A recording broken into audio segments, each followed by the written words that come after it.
Mas antes de a gente começar a ler, eu quero fazer uma revisãozinha. A gente sabe que esse é um dos últimos livros a serem escritos, talvez o penúltimo, talvez o último foi o Evangelho de João. João está preso na ilha de Patmos, sobe ao poder o imperador Domiciano, que é chamado e apelidado de o segundo Nero.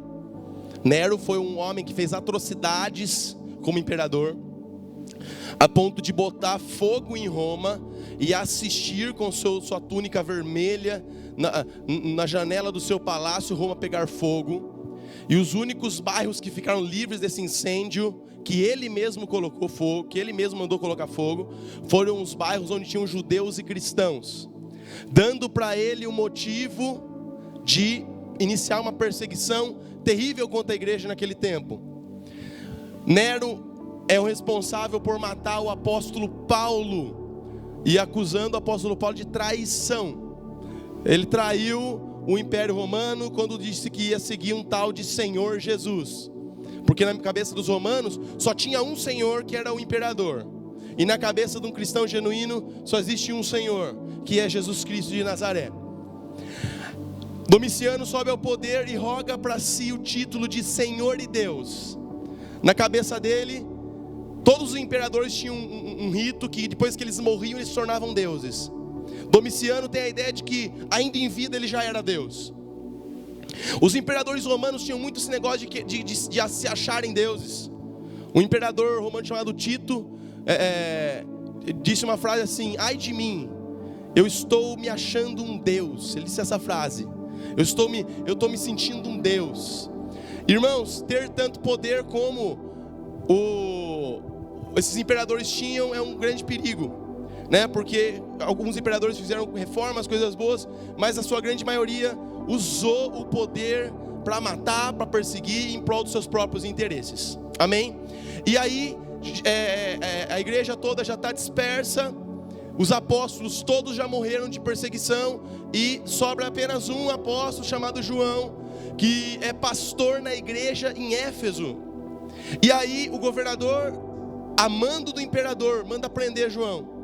Fecha-se uma porta na terra, vamos colocar ele numa ilha. Tentaram matar João envenenado, mas ele não morria, porque Jesus disse que João não ia morrer de morte, de perseguição. João ia morrer de morte natural, ia morrer de velhice. Então o imperador falou assim: eu vou fechar, vou prender o pastor dessa igreja, vou prender o líder dessa igreja. Mas quando o imperador fecha uma porta na terra, se abre uma porta no céu, e João começa a receber as revelações que nós lemos nesse livro. Ou seja, irmãos, o mal que aconteceu para a vida de João, a perseguição, a prisão, aos olhos dos homens, nós estamos sem esperança. Aos olhos dos homens, o nosso líder foi preso. Aos olhos dos homens, o último apóstolo vivo agora está encerrado numa ilha isolada do mundo. Mas aos olhos de Deus, abriu-se uma porta, e a porta que Deus abre, ninguém pode fechar. E nós temos as revelações do livro de Apocalipse agora, as cartas às igrejas. A gente viu também que não existe ninguém, nem no céu nem na terra, digno de tomar posse da terra e fazer novos céus e nova terra. Mas quando João chora de ver o estado da humanidade, o estado que está esse mundo, o que acontece?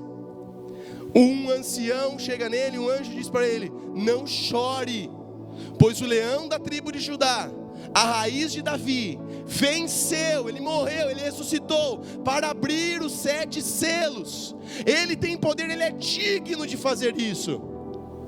Focando outra vez, não nos falta talento, não nos falta habilidade, não nos falta nem poder, nos falta dignidade. A pergunta que é feita é: há alguém digno de abrir os selos? De tomar os selos da mão de Deus e abrir? Não há ninguém, nem no céu nem na terra, não há nenhum ser humano capaz de fazer isso. Por isso nós não devemos colocar nossa esperança no pastor da igreja do Evangelho Quadrangular. Não devemos colocar nossa esperança no pastor da nossa igreja caseira. Não devemos colocar nossa esperança em uma denominação A, B, C ou D. Não devemos colocar nossa esperança no Estado. Não devemos colocar nossa esperança em algum projeto social. Porque a única coisa que consegue resolver o problema do mundo é o Cordeiro de Deus. Porque o problema do mundo é o pecado. O problema do mundo não é a desigualdade social. O problema do mundo não é a má distribuição de renda. O problema do mundo não é a falta de educação. Todas essas coisas são lícitas, são boas, precisam ser resolvidas. Mas o problema do mundo está no pecado. E a Bíblia diz que João olha para Jesus e fala: Ele é o Cordeiro de Deus que tira o pecado do mundo. Ou seja, acaba com o problema do mundo. O nosso problema, irmãos, é o pecado.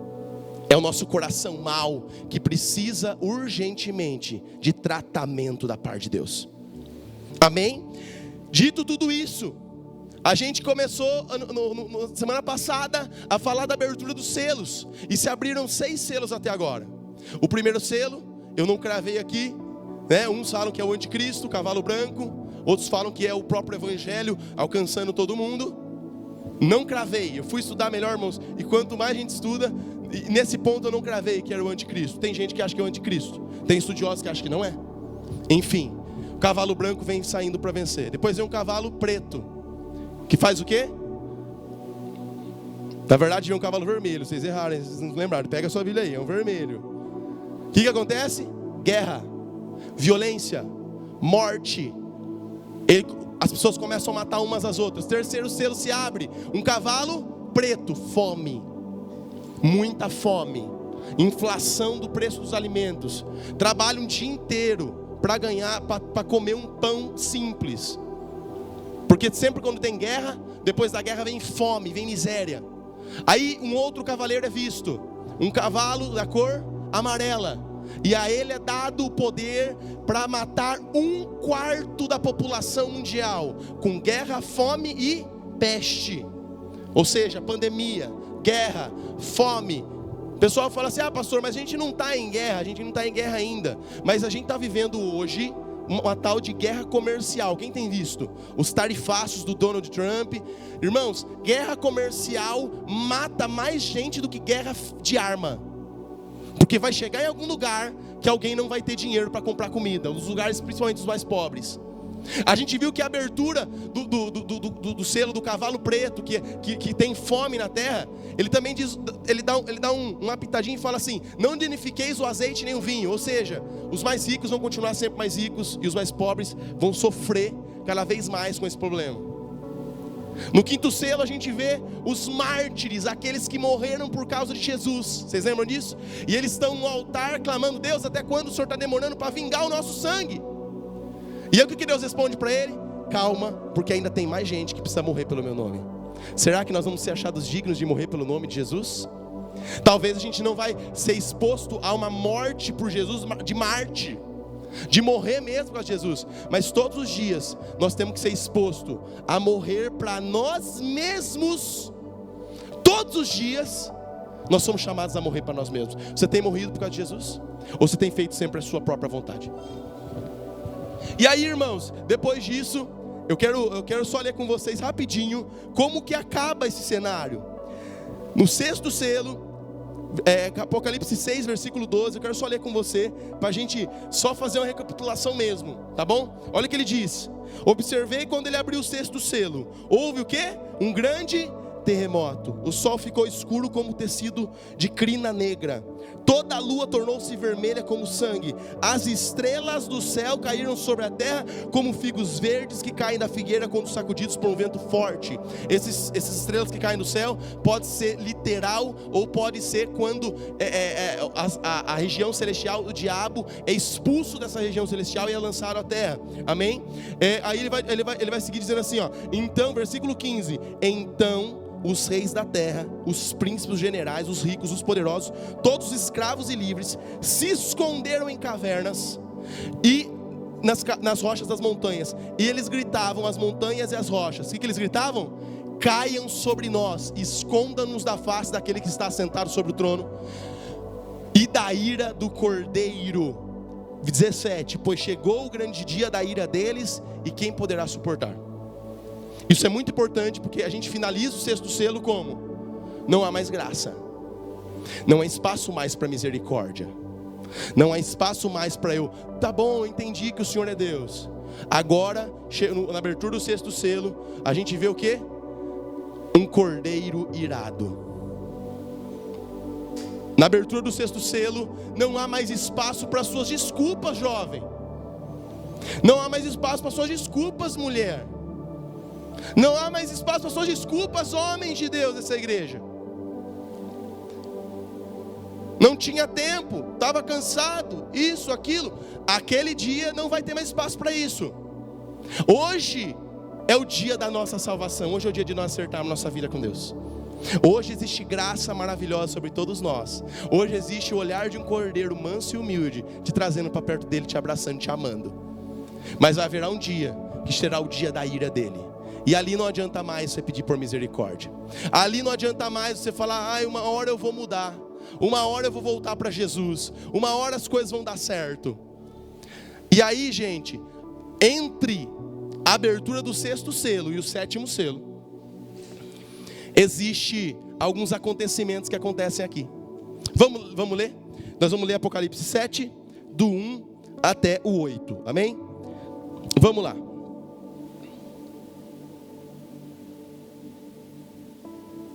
Vamos lá. Vocês podem me ajudar lendo, irmãos? Eu estou meio ruim de voz. Vamos lá, todo mundo junto? Todo mundo topa ler junto isso aqui? Bora lá? 1, 2, 3 e... Depois disso... Vamos lá, gente.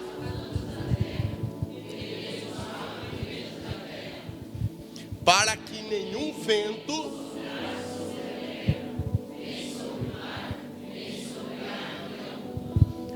Então...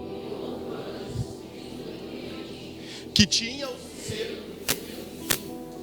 ele bradou em alta voz aos 4 anjos a quem havia sido dado poder para causar dano à terra e ao mar. Calma aí. Então, esse último selo, irmão, é para arrebentar com tudo. É a última sentença, é o último juízo de Deus sobre a terra antes de Jesus voltar.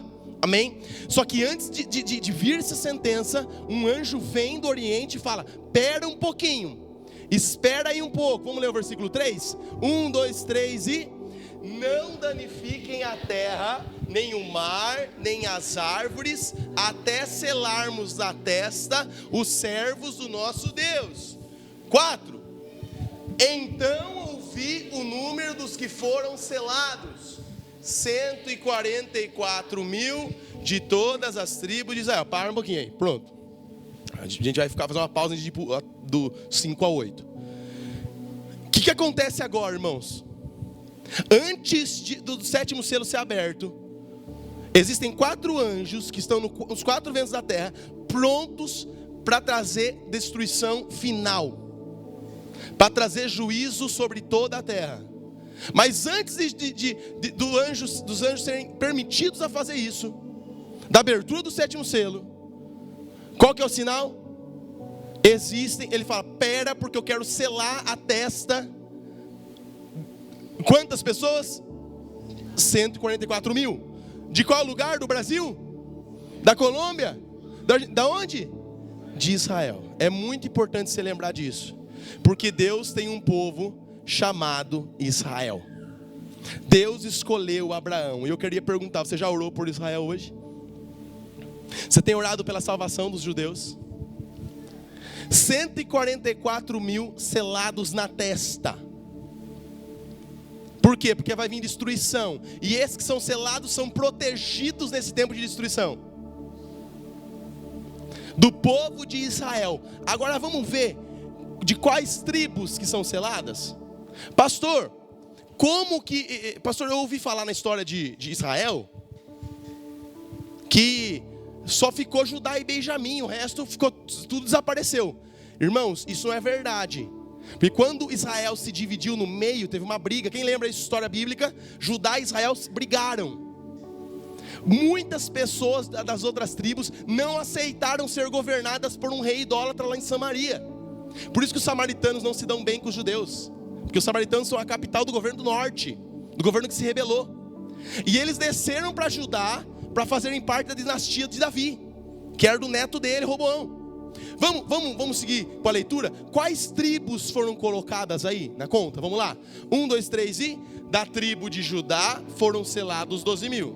Da tribo de Ruben, da tribo de Gade, 12.000. Eu falo a tribo, vocês falam 12.000, tá bom? Da tribo de Azer, da tribo de Naphtali, Da tribo de Manassés? Da tribo de Simeão? Da tribo de Levi? Da tribo de Issacar? Da tribo de Zebulon? Da tribo de José? Da tribo de Benjamim? Pronto. Que chato, pastor. Nossa. Parecendo... Gente, isso aqui é didático. A gente vai aprendendo junto. 12 mil. Amém? 12 mil, isso aí. Heitor, alguém que já leu o Antigo Testamento está sentindo falta de alguma tribo aí? Falou todas, mas está faltando uma. Qual que está faltando? Antes de você falar Efraim, a Efraim é de José, tá? Então tá tudo certo. Qual que está faltando, gente? Tem uma tribo faltando aí. Hã? Qual? Tribo de Dan? Alguém viu a tribo de Dan aí? Tá faltando uma tribo aqui. Qual tribo que está faltando? A tribo de Dan. Muito bem, Juliano. Está estudando a Bíblia, hein, Juliano? Glória a Deus. Por que está faltando a tribo de Dan? Se ele vai selar as pessoas de Israel nesse tempo, pessoas, eu não sei como que ele vai ver qual tribo, mas ele vai ver, porque isso está na palavra. Se ele vai selar dessa de cada uma das tribos, por que não vai selar ninguém da tribo de Dan? Alguém sabe?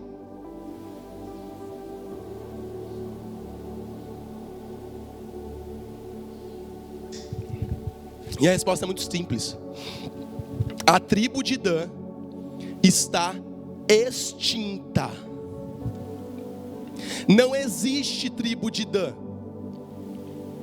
Não existe ninguém vivo hoje dessa tribo. Não existe ninguém, pastor, nem do pessoal que foi. Não tem ninguém vivo da tribo de Dan. Eles estão extintos.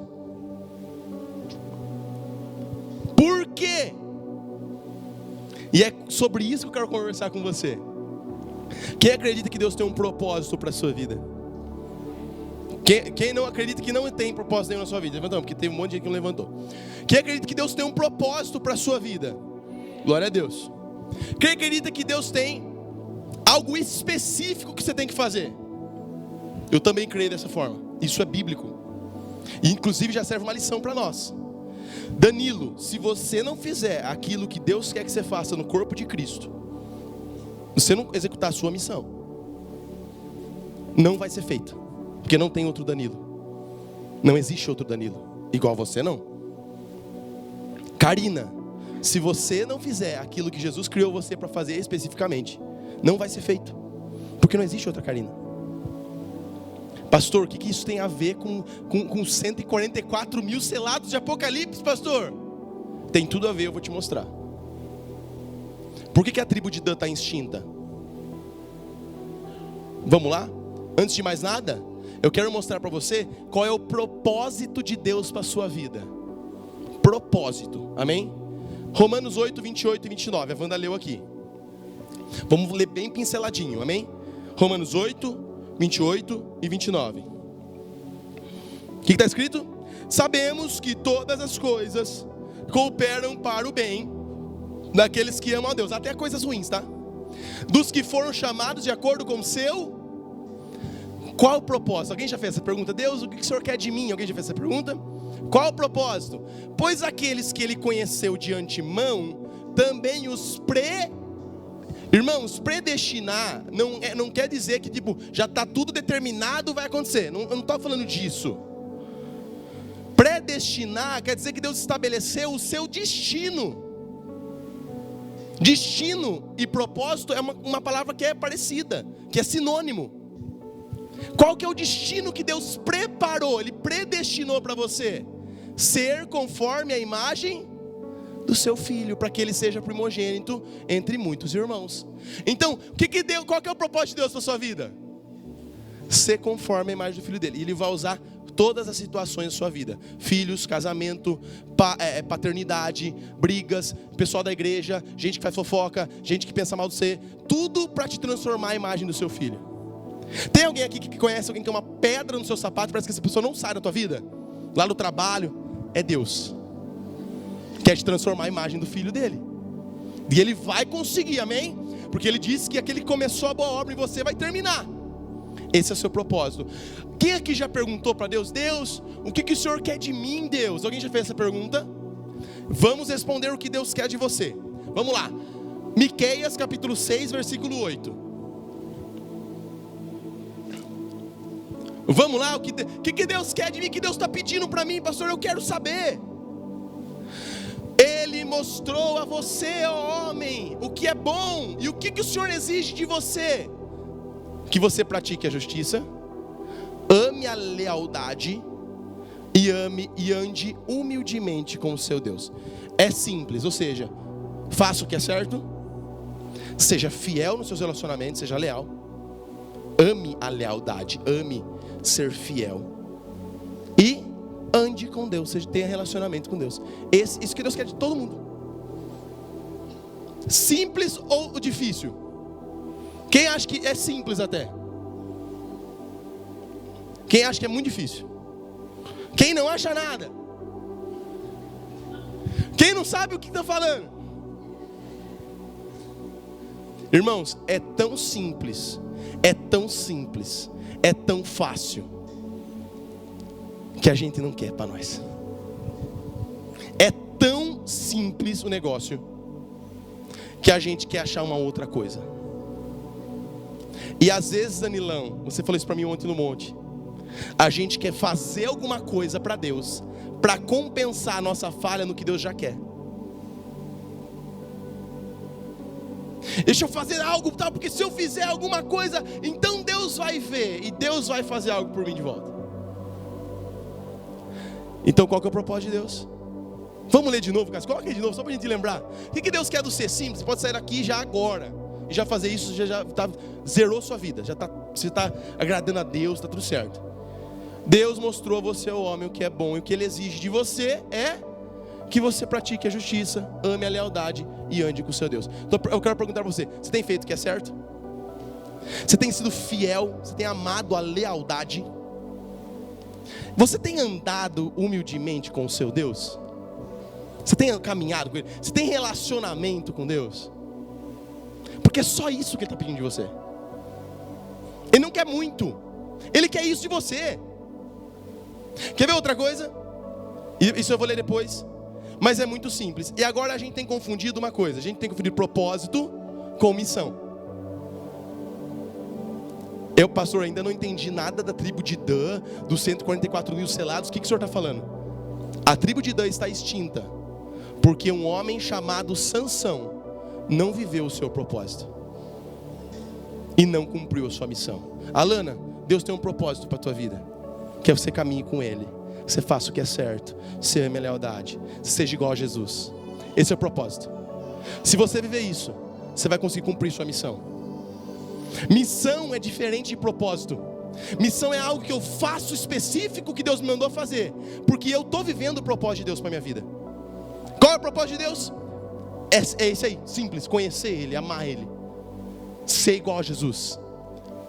Se eu não faço isso, eu sou incapacitado de viver o meu propósito. Eu sou incapacitado de viver a minha missão. Desculpa. Por que a tribo de Dan está extinta? Porque um homem chamado Sansão não cumpriu o seu propósito, também não cumpriu a sua missão. Vamos ver? Juízes capítulo 13, versículo 5. Qual tribo de Sansão? Qual era a tribo de Sansão? Tribo de Dan.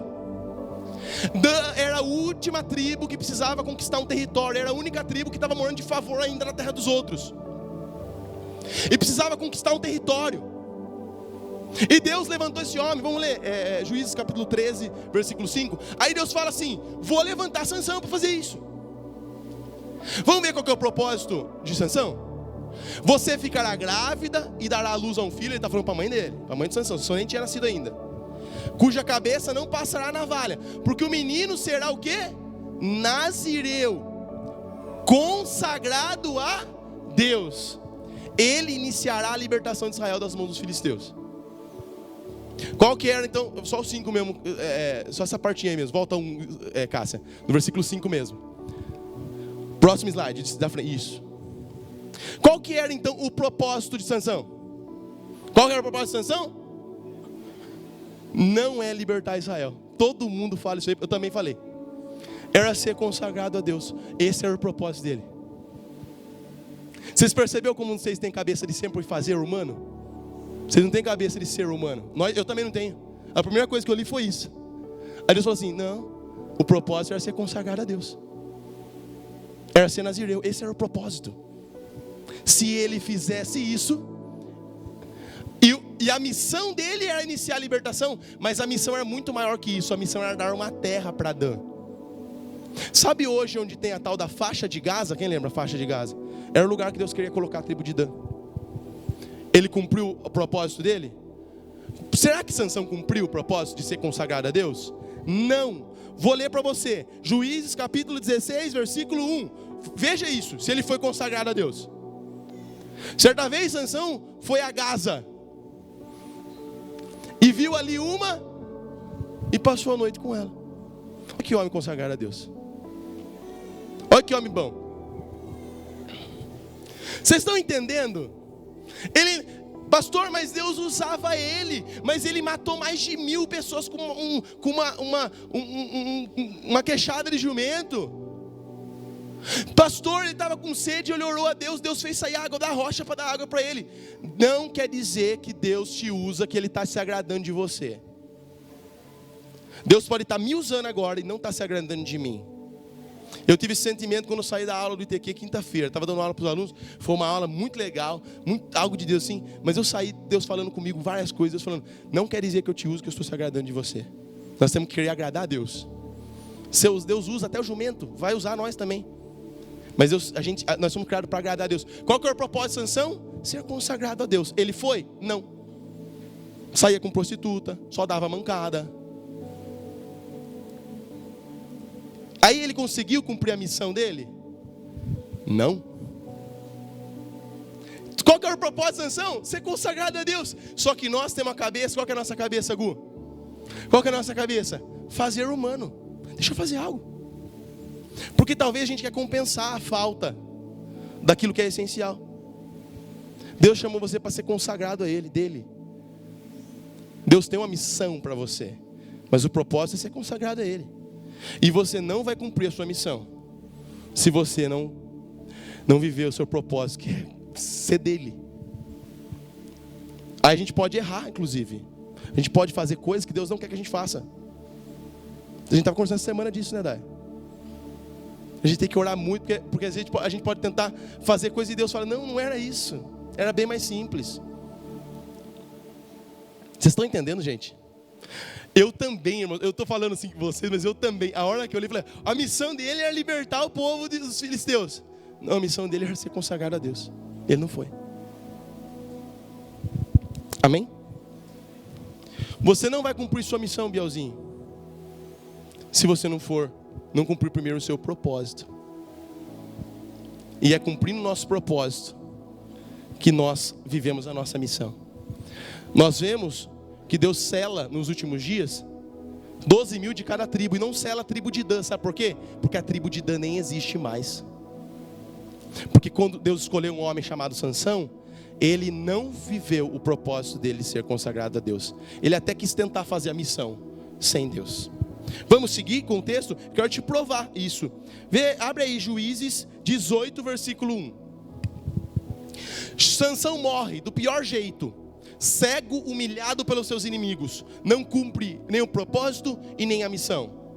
Ah, pastor, mas ele matou um monte de inimigo. Matou, mas a missão dele era dar uma terra para Dan. A missão dele não era matar os filisteus só.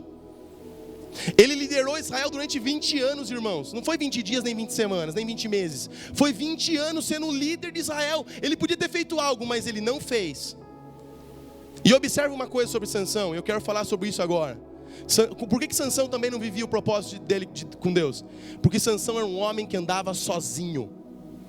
Sansão não tinha amigos, Sansão não tinha irmãos, Sansão não tinha relacionamento, ele se isolava nas trevas. E eu quero incentivar você, irmãos, se você ainda não tem o seu irmão de aliança, se você ainda não está numa junta de companheirismo, numa igreja caseira, está na hora da gente começar a se colocar para se relacionar mais. Está na hora da gente entrar nisso. Igreja não é o que a gente faz no domingo, igreja é o que a gente faz de domingo a domingo, se nós estamos dando a vida uns pelos outros. Irmãos, o negócio, tem gente que esconde a sua vida. Não vou deixar ninguém tocar, minha vida é eu crio meu filho do jeito que eu quiser, eu faço do jeito que eu quiser, beleza. Mas saiba de uma coisa, você pode ficar igual Sansão, cavaleiro solitário. No reino de Deus não existe cavaleiro solitário. A gente precisa ter comunhão com os irmãos, a gente precisa de relacionamento uns com os outros. A gente precisa tocar o coração um dos outros. A gente precisa tocar o coração da nossa esposa, ela precisa tocar o nosso coração, amém? Essa madrugada tive um momento muito legal com a minha esposa. Irmãos, não é aquilo, tá, irmãos? Não pensa nisso, não. A gente estava voltando de outra cidade, a gente estava tendo um tempo nosso, e o Senhor levou a gente a falar coisas, a minha esposa dando risada ali, que nós nunca falamos um para o outro, se abrir. A gente não estava no monte, a gente falou muito disso. Você não sabe, mas Deus usou você para falar comigo. Eu falei, eu quero te conhecer melhor, meu amor. E eu comecei a falar coisas para ela que eu também nunca falei. Pecados, situações que sabe, que eu estava guardando dentro de mim. Irmãos, foi um tempo de cura para nós. Foi um tempo de cura para nós. Foi um tempo de, de luz. Irmãos, nós precisamos nós precisamos sair da treva. A gente precisa ser real um com os outros. Principalmente com a nossa esposa. E aí, meus irmãos, voltando ao assunto de Sansão, Sansão morre da pior maneira. Não cumpre o propósito nem a missão. Aí, veja Juízes 18, versículo 1. Naquela época não havia rei em Israel. E a tribo de... Qual tribo, gente? Estava procurando local para se estabelecer. Segue. Pois ainda não tinha recebido herança entre os filhos. Todo mundo já tinha recebido, menos Dan. Deus tinha levantado Sansão, os maiores, o que tinha mais poder, gente. O que matava 1000 pessoas no braço. O que tinha mais poder, não tinha dignidade. Por isso que não é sobre poder, irmãos. Quando você vê Deus usando alguém, não fica todo empolgado não, porque Deus se importa com o caráter e com o coração. Quando você vê alguém fazendo uma coisa legal, você está curando, está fazendo, glória a Deus. Mas a gente tem que ficar impressionado com o caráter, com o coração. Dan não tinha ainda cumprido, Sansão não cumpriu o propósito dele, nem a missão dele, porque a tribo dele, depois de anos que ele morreu, não tinha lugar para morar. E sabe o que aconteceu? Ele tinha a chance de falar, todo mundo da tribo de Dan tem que ser consagrado a Deus igual eu. Estou especulando, mas isso não aconteceu. Veja o versículo, Juízes 18, versículo 28 e 31. A tribo de Dan conseguiu ir para um lugar. A tribo de Dan conseguiu arrumar uma terra depois. Próximo slide, só quero a última parte do versículo 28. Depois a gente vai continuar lendo. Os homens de Dan conquistaram uma cidade, reconstruíram a cidade e se estabeleceram nela, beleza? Depois Sansão estava morto e tudo mais. Deram à cidade o nome de Dan, homenagem ao seu antepassado Dan, filho de Israel. Embora antes a cidade se chamasse Laís. 30, veja isso aqui é triste. Eles levantaram para si o ídolo. E Jonatas, filho de Gerson, neto de Moisés, e seus filhos foram sacerdotes da tribo de Dan, até que o povo foi para o exílio. Versículo 31, quero que você chore com esse versículo. Ficaram com o ídolo feito por Mica durante todo o tempo em que o santuário de Deus esteve em Siló.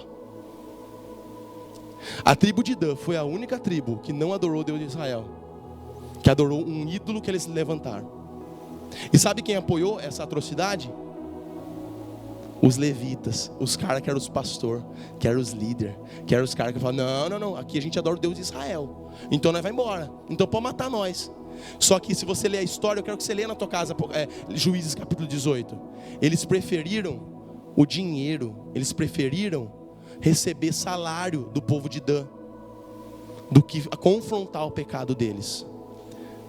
Eles eram descendência de Moisés.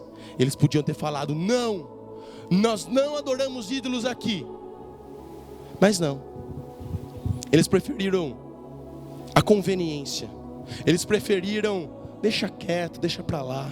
Eles preferiram não ser radicais. E olha o que aconteceu. Irmãos, quando nós não vivemos o nosso propósito, é certeza absoluta que você não vai cumprir sua missão. Aí você não sabe porque você é um mau marido, porque você é uma má esposa, porque você é um mau filho, porque você está dando só mancada. Os negócios é simples, irmãos. Todo mundo quer mudar o mundo, mas ninguém está afim de arrumar a própria cama. Todo mundo quer mudar a história, mas a gente está afim de fazer o básico, que é o nosso propósito. Irmãos, se nós não fizermos isso, nós não vamos cumprir nossa missão. E talvez as próximas gerações vão pagar o preço do propósito da missão que nós não cumprimos. Dan estava extinta. Talvez isso causasse dor em Jesus, de não ter quem marcar na tribo de Dan. Irmãos, toda missão, agora eu quero falar de missão, exige sabedoria, exige força e exige recursos. Sim ou não? Digamos que o Douglas quer comprar uma casa. Quer comprar uma casa? Você está reformando sua casa, inclusive, né? Está finalizando já. Está quase.